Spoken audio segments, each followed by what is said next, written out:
College baby. Yeah. Is that what this? I kind of want to turn the light off again. College babies just keep it football. Like, that's how you diagnose it right there. It's like if they cry. Don't there like spots be like covered too? Like it looks like a little formula, but it's not. It's like white. Yes. Yeah, that's what I know. Those are so weird. Like I want the glare going on the TV, but I don't know if I'm gonna get it perfect. Oh, right. But I'm even thinking for the online one, but it's not online class, so I guess it's fine. We're an in-person class, but I do try to accommodate. I did find some other info about this for you guys. Did you already get the scholarship information that we were talking about? Absolutely. They're probably still trying to keep it. Is Perdomo back yet? Or He is back yet. Yes, he is, because they had the baby. Dang, I totally had it this morning. I wonder if all I have to do is go back to my old emails and find scholarship. You do have to be within 2 years of graduation. So I don't know if you've already heard that part about it. And then, oh yeah, you probably saw this then, right? It was the, what page is that? I saw it on Facebook. Oh, did somebody share it on Facebook already? Central State, they got their own Facebook page. So who isn't, that's what I want to know. Who shared it? Who's in charge of it? Maybe. Maybe. Maybe. I want to try to get it. Here is, I believe, at 9. Dear Lord. Oh, here we go. 9:31. I sent it to myself. It's called the Great Minds Fellowship. So this you can look up. It's a state of Ohio thing. What is your email? It's probably just your first two initials. I think here it is. It's A Chapman. ACH. That. Yes, that's me. Boom. Okay. So if you're in your last 2 years, you can qualify for this scholarship. Oh, Oh, on the email, it's this thing? yeah.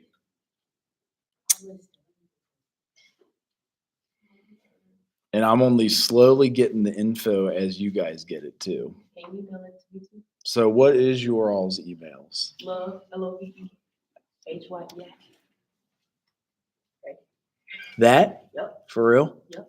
And then what's yours? A. Richardson.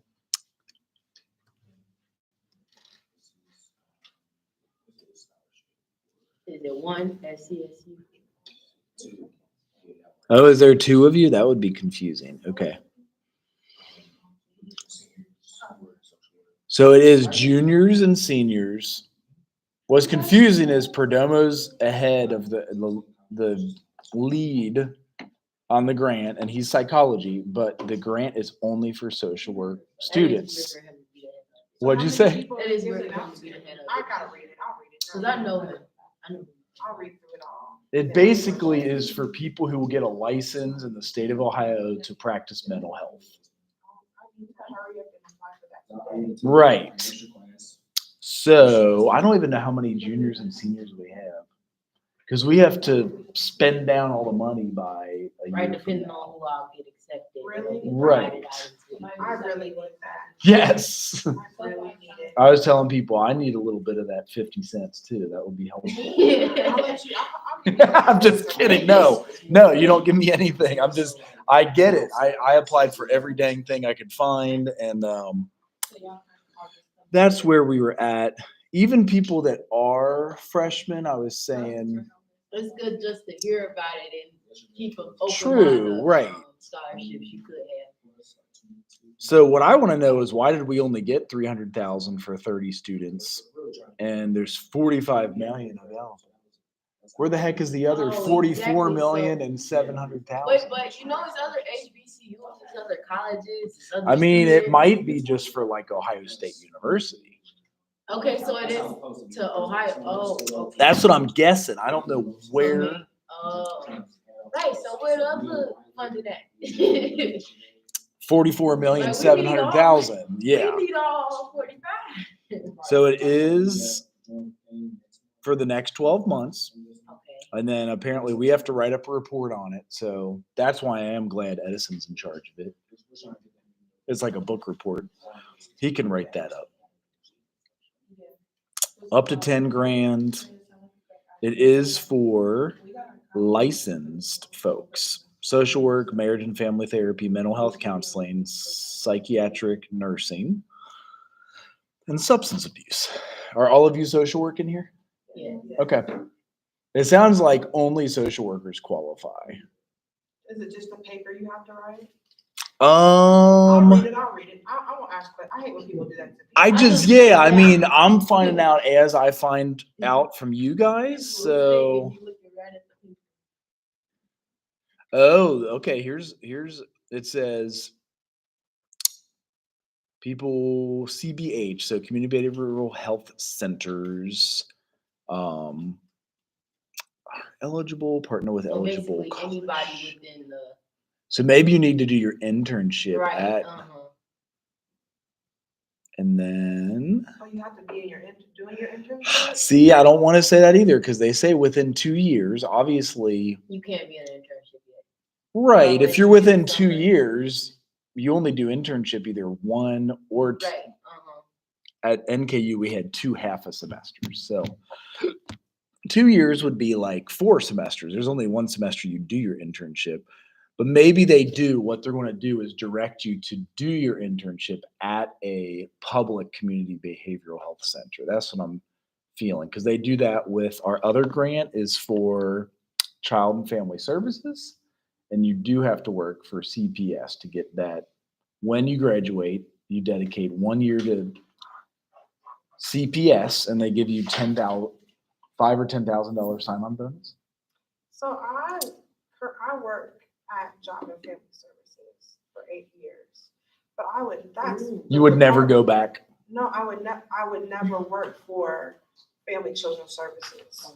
Like I have no desire. So you work for them, but now you don't want to, you're saying? No, I work for Job and Family. Oh, I work- JFS, not Yeah. CPS. I see. Yeah, but I work for Ohio Means Jobs. Right. And I partner with them and like I do things with the caseworkers. Right. My caseload. Could you make it 12 months at CPS? That's all they're I asking. would not. It's I would tough. No, just because there's not like people think that they can do so much. Right. Yeah. There's like Yeah. I feel like I could do more than they can. Right. I get it. Yeah, I get it.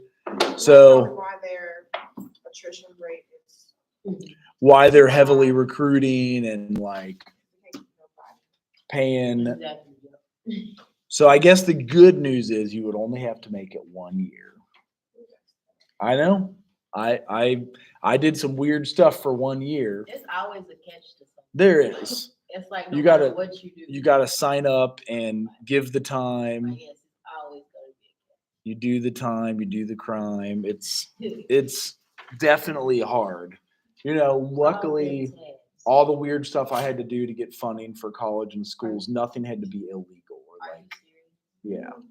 Amazon, Facebook, just everybody open today. Everybody, including Like, how do you even Aces. know what you clicking on? because I opened this one for you guys. Okay. Like, So ACEs, which I know I focus in heavily all the time on ACEs. Anybody remember what the ACEs were? It stands for Adverse Childhood Experiences. Most of us have 1 or 2. If you have above 3 or 4, it could affect us adversely if we skip going to counseling for it. So, most common one is probably more than 50% of us have experiences with divorce, parents, our own divorce, or whatever it may be. So let me do this quick few-minute video on ACEs, and then we'll get into colic and the rest of the newborn stuff. Hi, I'm Dr. Cruz. Early in my career, I noticed a pattern with some of my patients. They often had multiple health issues, were uneasy during office visits, and frequently visited the emergency department. But worst of all, they never got better despite multiple visits. Then I realized something. From an early age, many of my patients were exposed to trauma and adverse childhood experiences, or ACEs. This includes emotional, sexual, or physical abuse, violence, neglect, discrimination, poverty, and other adverse events. ACEs are more common in the US than you'd think. In fact, 60% of US adults have one ACE, 25% have 3 or more ACEs, and 16% have 4 or more. ACEs occur in all socioeconomic groups, but are more common in low-income and minority populations. For young children, repeated exposure to trauma can impact brain development and literally rewire the brain's response to stress.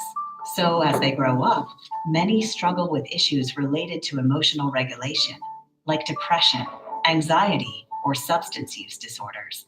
Trauma survivors are also more often at risk for chronic diseases, behavioral health problems, and even suicide. Knowing all this, I began to rethink my approach to care. Instead of asking patients, "What's wrong with you?" I ask, "What happened to you?" Recognizing that life experiences are often a root cause of poor health is integral to improving patient care. Trauma-informed care has helped me take these experiences into account, providing greater insight into my patients' needs and how to address them. Here are 5 key ways that healthcare organizations can gradually integrate trauma-informed care into their practices to help patients and staff. First, build awareness and generate buy-in. Involve both staff and patients in adopting a trauma-informed approach. Second, invest in a trauma-informed workforce. Hire staff that embrace trauma-informed care and provide training not only for clinical staff, but also for non-clinical employees like front desk workers or security guards, who are often the face of your organization. Next, create an environment that is safe and welcoming for patients and staff. Engage patients in meaningful ways. Ask how they feel and listen. You can also build trust by involving them in their own treatment planning. Finally, identify and treat trauma. Consider a screening approach that works for your patients and ensure that treatments and referral sources are available. These changes take time, but each step improves our ability to connect with and care for patients. Today, our patients appreciate the changes we've made. Plus, our staff is more in tune with patients, so work is less stressful and more rewarding. Trauma-informed care. It can truly transform the caregiving experience from being treaters to being healers. So there's a book called Wounded Healer that was similar to understanding trauma because we've had our own traumas. And I focus it. I know some of you have maybe seen Paper Tigers documentary. How many of you seen Paper Tigers? I always show it, so that's why I asked if you've had me for class. What's that? That's okay. That's all right. So it's on Amazon. Oh, they charge you there. On YouTube and Google. But on Amazon Prime, they show you, I'll show you guys the trailer. Maybe, how many of you have had me for class before? Okay. You haven't? I never knew you. Oh, all right. Well, would you like to see the trailer? This is about trauma-informed care and kind of a school that took a different approach to, like, instead of like busting the kids and locking them up, they took a different approach and tried a holistic view of trauma. So let me show this. If it wants to play. In every school in America, walking down every street in America, there are the kids that get labeled. Get rid of them. They're nothing but trouble. Lincoln sits right in the heart of the most assaults, gang activity, truancy. I did hear that it was the worst school you could ever go to. Kids had knives, fights, absolute chaos. I was in a chair and I told her I was gonna kill him. All of them were bent down. I was invited to go to a conference about complex trauma and what stress does to the brain. So he focuses in on how it affects our brain and brain development. So even starting at birth and like in utero. So, which is a hot topic that people are researching now. Because before we're like, oh, you're a kid, you don't remember crap. It doesn't matter what you. Yeah, I feel like that. Like when you're 2 or 3, you're not going to remember it. Well, we produce cortisol, which is a stress hormone when we're traumatized, and it affects your brain development. So let me finish this up.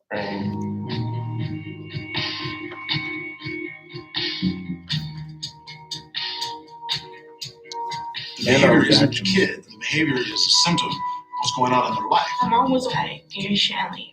She's the only thing I had. And for her to abandon me like that. His coping mechanism was drinking a ton, smoking a ton. I remember one night, I didn't want to be alive. It hit me, and it hit me really hard. You have to unconditionally love them, and you have to believe that their behavior might be out of their control. I love playing guitar with several of these guys. I feel like that's almost as strong as anything we've ever done in class. After that, he wasn't only a discipline figure, he was a friend. Half of the student body had over a 3.2 GPA.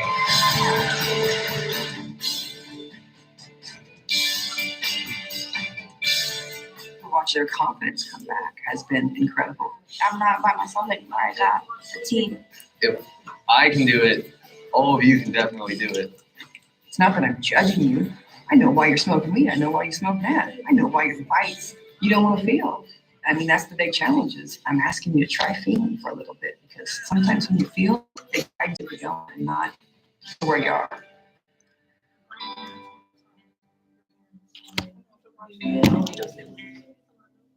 What's that? It's good. I know I promised a quick class today, but I've got a next question about newborn and if you are affected by trauma, they can often see it on your different states. These are the normal newborn states. Like, how many hours a day do you think a newborn sleeps? I'm about to say 12. It's a lot. 16. It's a Because lot. you gotta think about it. All they do is wake up and eat. And they double their body size in the first like 2 They or 3 do, months. And then they triple it, I think, in the first year. Yeah, So my brother imagine had a baby, and I like watching him grow up. all they're doing is growing. Next question. How many of you heard of Dr. Nadine Burke? I've heard of it. Nadine sounds familiar. That's It does, yeah. That's That's what. yeah. So that's the only part. I have a Dr. feeling Nadine. I want to show this. I know it'll kick me off of YouTube. So, Tiona, if it kicks me off, it's how childhood trauma affects health across a lifetime. And this is Dr. Nadine Burke. Hello. And she is the Surgeon General of California. Have you heard of like attorney generals and surgeon generals and like the big decision maker? So it is a long one, but I know if you need to look it up on your own, like if it kicks me off. Yes. Mm-hmm. So Tiona, yeah, you said, okay. If it kicks you off, look up how childhood trauma affects health across a lifetime. And that's, I'm going to attempt to play it. It always copyright infringes me, so. And then you should be able to look this up too. And then watch on YouTube what you miss. So have you guys heard of Dr. Nadine Burke? Oh. Her name is Dr. Nadine Burke, the Surgeon General of California. She's a big wig. So it is long. I know. Bear with me on it. She's pretty. We can listen. Okay. She not that good. You a hater. She's literally. Or somebody said, no, like. I be like, damn. Are you anti-black? Yeah, I be like, damn, like, okay, I ain't saying to offend her. Just said it. In the mid-90s, the CDC and Kaiser Permanente discovered an exposure that dramatically increased the risk for 7 out of 10 of the leading causes of death in the United States. In high doses, it affects brain development, the immune system, hormonal systems, and even the way our DNA is read and transcribed. Folks who are exposed in very high doses have triple the lifetime risk of heart disease and lung cancer, and a 20-year difference in life expectancy. And yet doctors today are not trained in routine screening or treatment. Now, the exposure I'm talking about is not a pesticide or packaging chemical. It's childhood trauma. Okay, what kind of trauma am I talking about here? I'm not talking about failing a test or losing a basketball game. I am talking about threats that are so severe or pervasive that they literally get under our skin and change our physiology. Things like abuse or neglect, or growing up with a parent who struggles with mental illness or substance dependence. Now, for a long time, I viewed these things in the way I was trained to view them, either as a social problem, refer to social services, or as a mental health problem, refer to mental health services. And then something happened to make me rethink my entire approach. When I finished my residency, I wanted to go someplace where I felt really needed, someplace where I could make a difference. So I came to work for California Pacific Medical Center, one of the best private hospitals in Northern California. And together, we opened a clinic in Bayview, Hunters Point, one of the poorest, most underserved neighborhoods in San Francisco. Now, prior to that point, there had been only one pediatrician in all of Bayview to serve more than 10,000 children.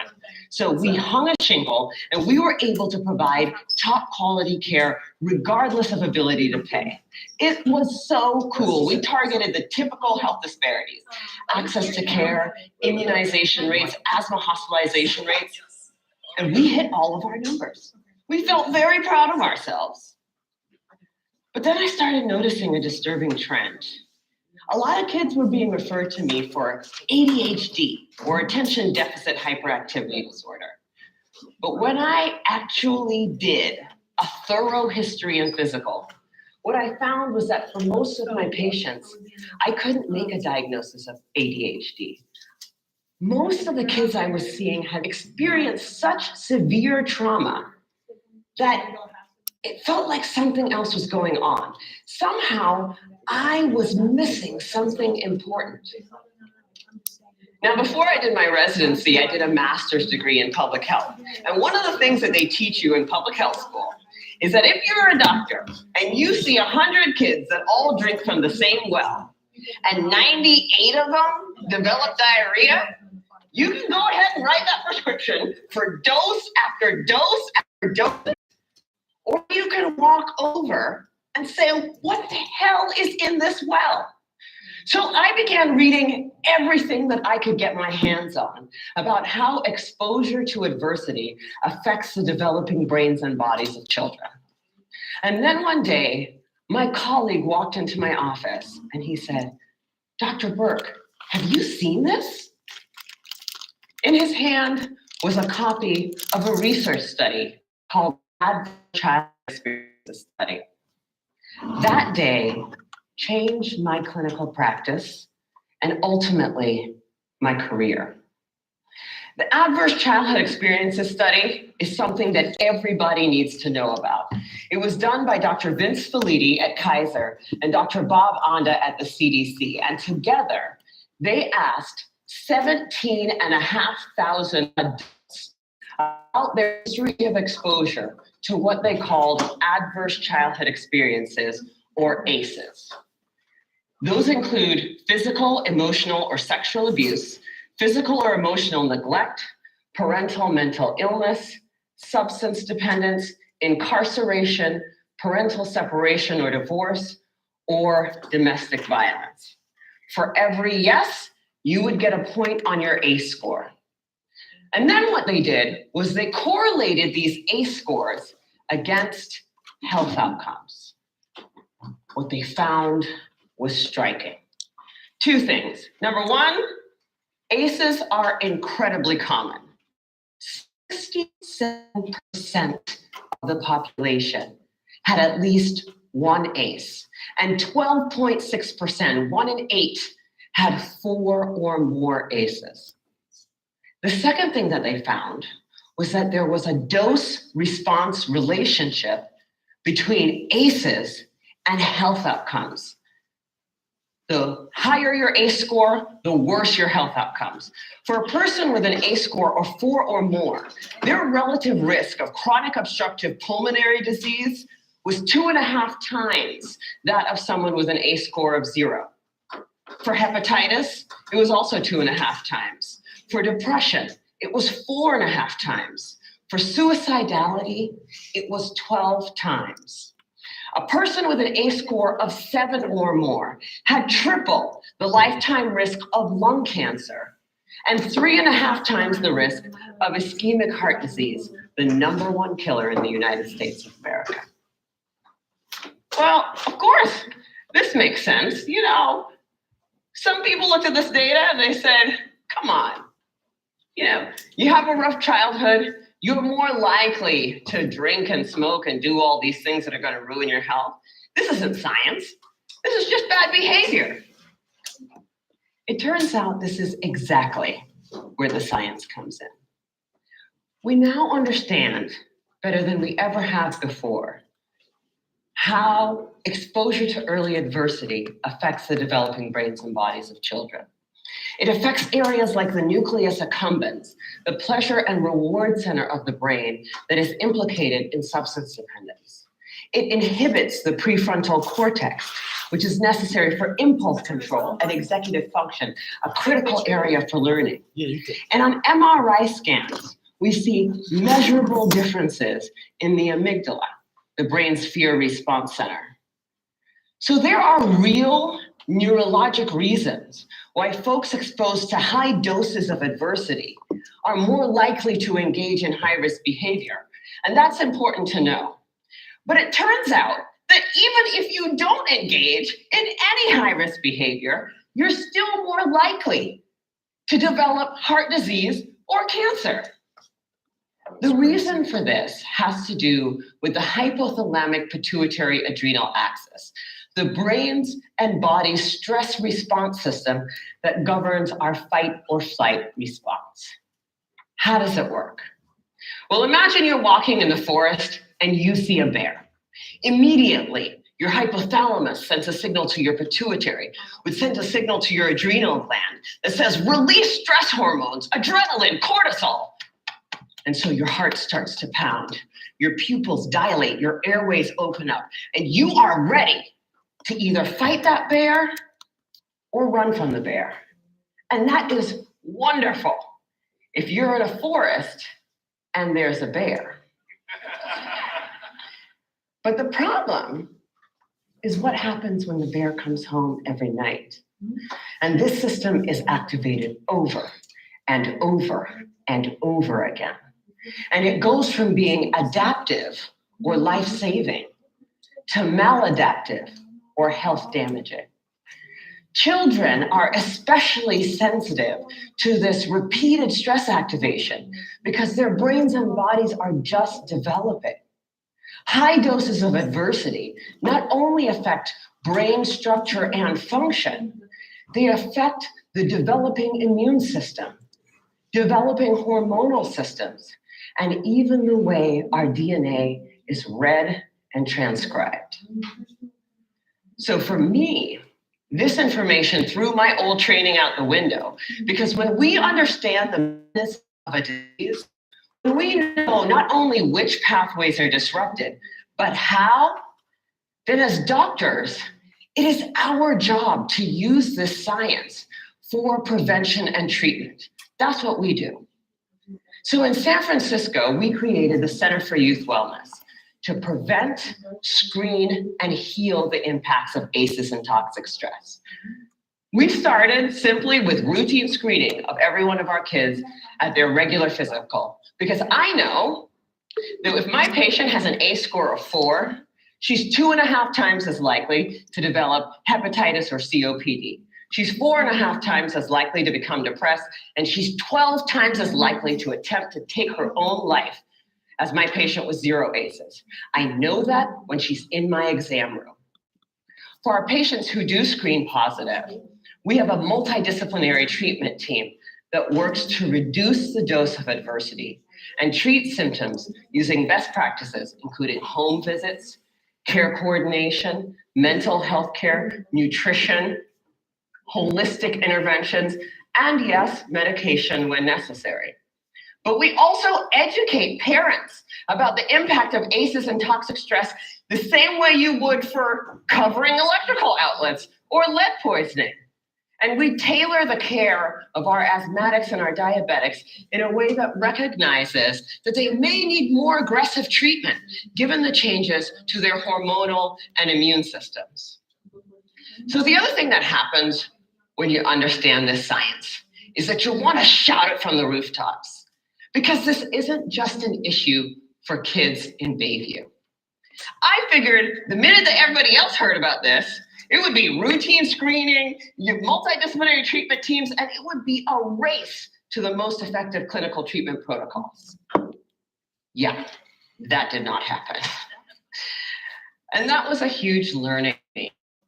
What I thought of simply best clinical practice, I now understand to be a movement. In the words of Dr. Robert Block, the former president of the American Academy of Pediatrics, adverse childhood experiences are the single greatest unaddressed public health threat facing our nation today. And for a lot of people, that's a terrifying prospect. The scope and scale of the problem seems so large that it's overwhelming to think about how I might approach it. But for me, that's actually where the hope lies. Because when we have the right framework, when we recognize this to be a public health crisis, then we can begin to use the right toolkit to come up with solutions. From tobacco to lead poisoning to HIV/AIDS, the United States actually has quite a strong track record with addressing public health problems. But replicating those successes with ACEs and toxic stress is going to take determination and commitment. And when I look at what our nation's response has been so far, I wonder, why haven't we taken this more seriously? You know, at first, I thought that we marginalized the issue because it doesn't apply to us, right? That's an issue for those kids in those neighborhoods, which is weird because the data doesn't bear that out. The original ACEs study was done in a population that was 70% Caucasian, 70% college educated. But then, the more I talk to folks, I'm beginning to think that maybe I had it completely backwards. If I were to ask how many people in this room grew up with a family member who suffered from mental illness, I bet a few hands would go up. And then if I were to ask how many folks had a parent who maybe drank too much, or who really believed that if you spare the rod, you spoil the child, I bet a few more hands would go up. Even in this room, this is an issue that touches many of us. And I'm beginning to believe that we marginalize the issue because it does apply to us. Maybe it's easier to see in other zip codes because we don't want to look at it. We'd rather be sick. Fortunately, scientific advances and frankly, economic realities make that option less viable every day. The science is clear. Early adversity dramatically affects health across a lifetime. Today, we are beginning to understand how to interrupt progression from early adversity to disease and early death.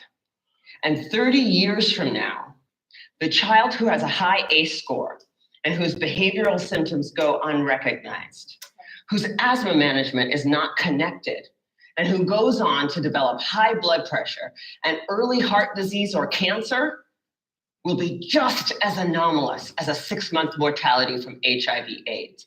People will look at that situation and say, what the heck happened there? This is treatable. This is beatable. The single most important thing that we need today is the courage to look this problem in the face and say, this is real and this is all of us. I believe that we are the movement. Thank you. All right. So as Attorney General in California, she put, a lot of those discussions into practice. Like she was talking about how adverse childhood experiences affected people's health in such that it like shortened your life by 10 years. And that I guess was what got it onto the map. So there was a ACEs pictograph. Would that even be the right terminology? And that's why I pulled up the Paper Tigers documentary for you guys. I don't know if anybody here has Amazon Prime. Do any of you guys have access to Amazon Prime? Okay. So it definitely kicks me off when I try to show that now. Like I used to be able to show it, but I guess that they've found that to be copyrighted for the folks that watch on YouTube. But that's why I wanted to. Does anybody not have access to Amazon Prime? Like to be able to watch that. To watch movies? Right. 'Cause I think it's Prime, and then you get access to any. I got Amazon Prime. You do? Okay. They got a student subscription for $6. It's supposed to be free for your first 6 months with your Central State email address, right? Okay. Oh yeah, I did that. And that's what I did. It was even better when they changed your email addresses like a year ago, I think, too. So that was kind of exciting. We got to do the 6 months again. My wife did that, so we've used hers. But here's some of the ACEs. They label 10. You can take the quiz online for free. They say most of us have 1, 2, or 3. And when you get above 4, it does affect how we relate to others. And so it doesn't mean that we're ruined for life. It means that it's important to get some type of help or therapy or counseling and just like work with the stuff that we had been exposed to. So it doesn't, here's the good one, I think. It kind of shows like, and my goal was to finish up a little early so you guys could watch Paper Tigers on your own. It's a trauma documentary, and I just showed it here. And it's a trauma documentary, so you do need Amazon Prime, and it's free with ads. I don't know what Freevee is, but I think it's how you watch it. And It's like, one of those bootleg sites. I hate. Oh, is that what it is? Yes, I hate sites like that sucks. But here's kind of where I was going with it. The ACEs handout, and it talks about 10 to 20 years life expectancy lowered. Gosh, why do they make it so hard to find all of these images? Because they have quite a few. And the important thing being, it could be coping, like you start smoking and drinking more often because that becomes your coping mechanism, or dietary stuff like eating more often. And it could be as simple as just like the cortisol affects your body and blood pressure and how you live. And what they found is that 10 years less life expectancy, which is crazy. So it's like you go from living 67 years down to 57 years. So you can know when ACEs do affect you. So And this is the foundation of a lot of what we have and learn in social work. So a lot of the folks that we work with in social work have these exposure to adverse childhood experiences that with help can overcome very well. Without help, sometimes are affected. So it's important at some point, if we recognize that, to get them over to help. You guys all know where to go here if you need any mental health counseling. Dr. Hunt, is it there? It's next to the medical building. And she's like open, walk in, whenever. So that is my task for you guys. I'm going to try to set it up so we can review some of this on Thursday, but I want you to watch Paper Tigers. You might be able to actually copy and paste the link and put it in D12. True. To where Okay. people can click on it from there. Right. Okay. And that way you at least have that and watch it at your leisure. Yeah. Yeah. Okay. I promised a quick in and out and some online content, but this is our online content for you guys today. Ooh. I must be in the middle of an assignment there. That's not fun. And this is why we do the genogram, why we do the eco map, and you look at full history. What's that? What'd you say? Oh, that sounds scary, doesn't it? That sounds like social work 101. What? It sounds like social work. First paper. What's it called? The eco map assignment? Yeah. When is it? It's not due for a couple of weeks, but let me do this one too, because there is an amazing YouTube that she details it so well. So trauma documentary. And the eco map is where you spend your energy all throughout the week. So all the spaces you go, if it is 20 hours of work a week and then 20 hours of school, maybe time spent with parents, friends. And it's when we work with clients, it shows us kind of a list of the things they do to wrap our brain around what they do that could be affecting their lifestyle. Like maybe going to the bar 5 nights a week isn't the best thing to, stuff like that. So if they're honest about it, obviously maybe if it's graduation week, you can celebrate for a little bit. It's not the end of the world. But when you notice those patterns, because it's expensive at the bar too. I think we went to a festival this week and it was $7 for my wife to buy this little drink that was like that. I'm like, what the fuck? $7? I could have gotten that. Be that good either. It really wasn't. So, and then this is the video I would say to use for eco map because it's the best and it shows you how to detail it. It's what I showed in the most recent class, and that is a good way to do it. I'll do it in announcement so you guys all get it into your, what do you call it? It goes to your email, doesn't it? Does it do email and it comes straight something through else? post. Okay. It comes through your email. Okay. It'll be on. So I'll pop this in. Are you just gonna give us the link? I'll take a picture. Yes, I'll send them both and Paper and then the eco map because again, these are the foundation. So that's Old mattress keeping you up and letting you down? Nectar's Labor Day sale is delivering our sweetest deal ever right to your door, so you can try out an award-winning Nectar. Yeah. Paper Tigers. Because I had promised, I know sometimes I try to give you guys online content so you can go do it on your own. And then this one is Eco Map. So that way you can watch it again at your leisure and I'll have to show it again. And any questions? I know we got the sign-in sheet, but I forget where it ended up. It's over here. Anybody else want to sign? So for that, Genogram? You're gonna sign? Yeah. Do you want it as a paper, or you want it in that bubble structure? You can do it as the bubble. Most people just take a picture of the genogram and eco map as they drew them by hand. There's some programs you could do it in Word, but you don't have to if you don't want to. So just to keep it simple enough for you guys. But it's the foundation of when you're working with folks, what it will look like. Yes, exactly. And then, like a little graph at the bottom that explains your family history, mental health,